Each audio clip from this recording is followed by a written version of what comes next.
Hi, my name is Marie and you're watching my YouTube channel Marilet's World. On this video, I'm going to show you a quick chicken adobo recipe. Here are the ingredients. 2 pounds of party wings, 4 bay leaves,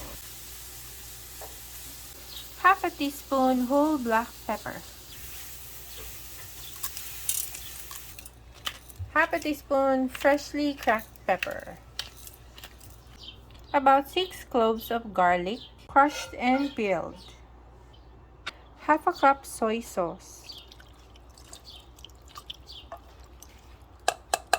1 cup vinegar, a tablespoon of vegetable oil.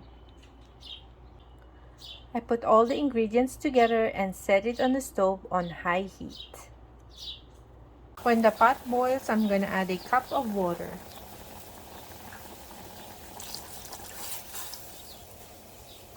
Adjust heat to medium, cover and let it simmer for 30 minutes, stirring occasionally.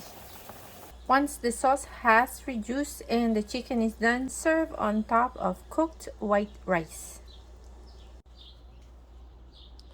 Thanks for watching.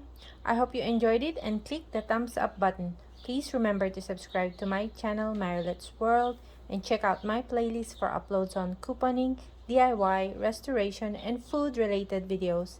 I'll see you on the next one. Have a great day.